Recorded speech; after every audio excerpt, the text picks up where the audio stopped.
All in all, doing this diary has been useful as it has allowed me to realise just how much is going on, even though, at times, we seem to be jogging in treacle. I decided to offer to be a diarist for the Big Local project. Why? You may well ask. Well, because I believe in the concept of Big Local, and anything that can promote the story and record the efforts must be worthwhile.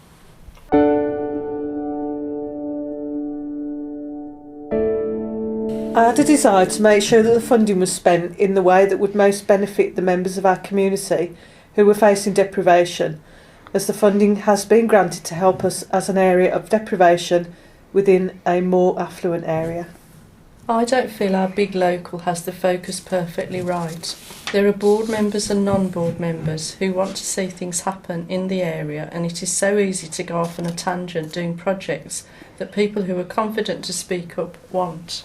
Concerns are being raised about where the money is going, why there isn't anything happening. For me, this is upsetting. It seems no matter what we do or don't do to combat this attitude, it's fueled by those people not fully understanding what it is we're doing and not taking the time to find out and support it. We have a lot of skills within our community to make this project work. Just because someone hasn't managed a multi-million-pound budget doesn't mean they don't understand how to make the best use of money in managing their own tight family budget, for example. My main priority is that power sits with the community and that the needs and ideas are generated from the community as a whole and not just our board. But I find it hard with all of the strong voices and strong ideas we have on the board. Support. What I have personally learned is that to properly support a diverse range of volunteers and make sure they feel safe and supported and kept up to date takes a lot of capacity and time. At times I feel that we lean towards operating like a much bigger organisation than we are, and it is hard to find the balance between funding enough capacity to make things happen with enough funding to spend on the things we are making happen.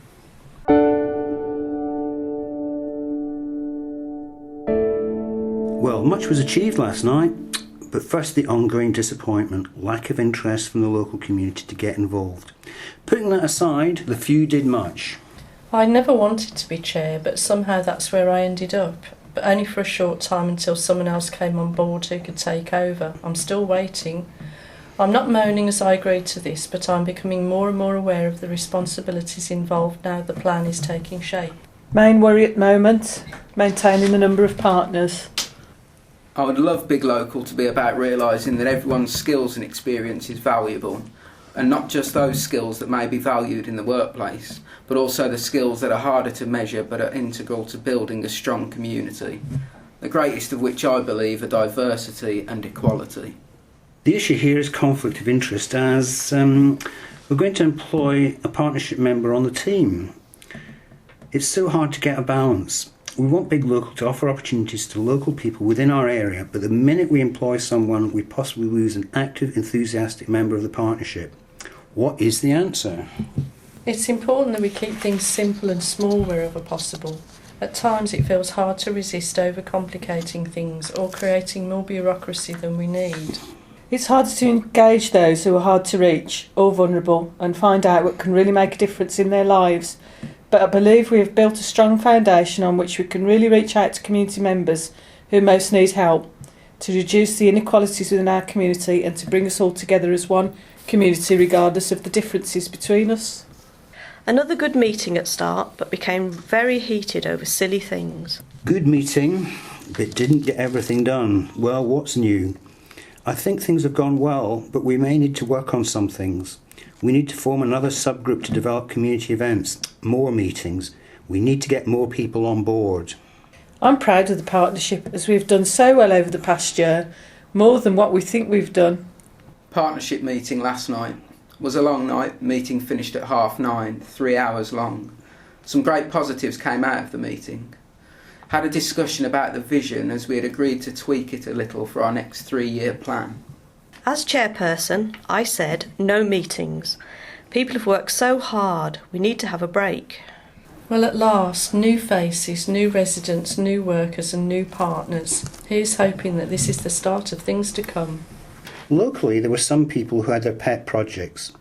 However, there were a lot of community members who got involved who wanted to work together as a whole community to make sure that no one is left behind or doesn't feel welcome, and that really inspired me to stay involved. Amidst all the serious stuff we've planned, which is much needed in this area, I hope we don't lose sight of having some fun.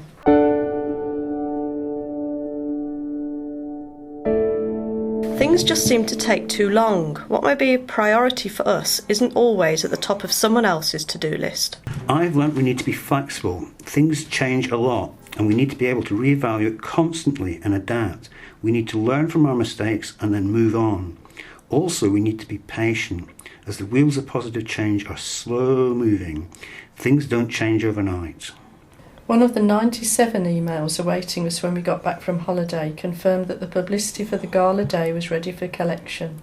Not sure being away is such a good idea. To our briefing on the big local project and discussions about the holiday hunger programme. Partnership board meeting in the afternoon, so left hub around 6 p.m. A long day on the project. Good job, I have a great husband. Plenty of plate spinning at present. Had to leave at 1700 hours after taking down tentage and moving mountains of stuff, as providing refreshments in Village Hall for the local concert band's summer concert as Friends of the Park. Many of us wear several hats in these communities. Got home 21:45. Tired.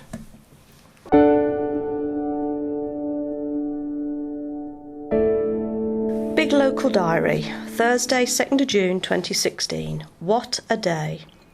10 o'clock, on the phone to the planning department. Third attempt to have a conversation about planning permission or not for a project. A successful conversation followed up with a long email to them. 10:30 to the community centre. First time in a while I've managed to get to the Big Local desk here. Took an hour to tidy and sort. Found stuff that was missing and sorted out various files, etc. Our new to post support worker and the chair, vice chair and partnership board member all in a meeting about the fun day, so a chance to get on undisturbed. Also a chance to talk to the centre manager about the proposed Big Local network event for November. A busy hour. 11:30, meeting with the chair and vice chair about the network event and super kitchen. 12:30, to the other hub. Took WS and KJ, discussed possible need to find a new locally trusted organisation if funding reduces the current offer. A big worry. 2 o'clock, participatory budget subgroup meeting. Worked out a proposal to take forward to the programme management group and onwards to the partnership board, mainly using LS's flowchart and relying on other big local actions already in place. 4 o'clock, home.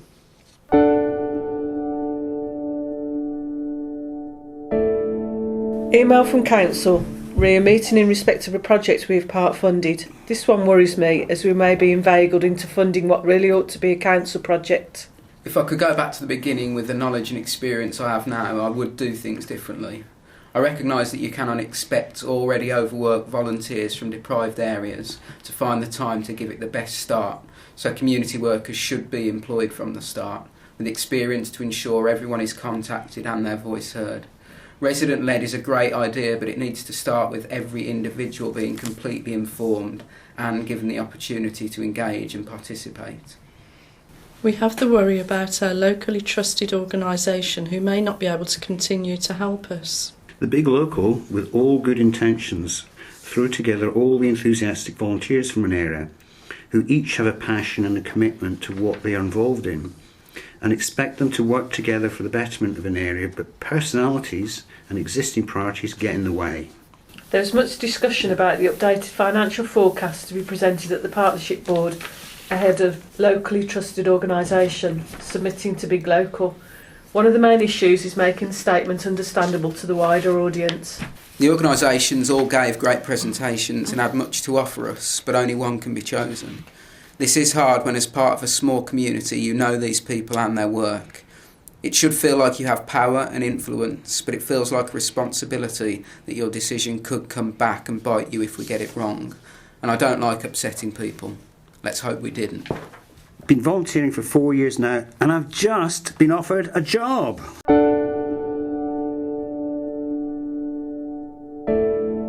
Big Local should be much more able at developing its own income, either by becoming more entrepreneurial and charging, or by being more able at gaining grants.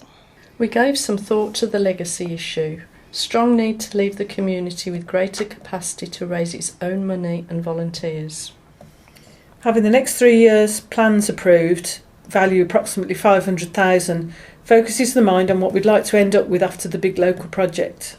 At the back of my mind are thoughts about how to develop the project beyond the 10 years. It's just too valuable to let it fade away.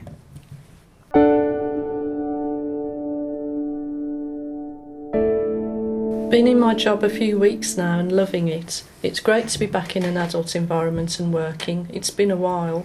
We turned the negatives into positives and decided to tackle our present difficulty in getting residents to engage and commit to the partnership with formulating a plan for action. The idea of the Big Local is a great one, but I would think that the initial idea was born out of the notion that people would be keen to grasp this opportunity and see the bigger picture and celebrate this opportunity with unity. It's about being open to change and trying to see other people's ideas as positive. It's an opportunity to give new things a shot, and this isn't easy. I have to recognise that what I do is a small but vital cog, but part of a bigger picture with other community groups, making a real difference to individuals in the area. And the great thing is that Big Local money is an added opportunity to be embraced. It is fair to say we have come a long way in getting to know each other and developing relationships.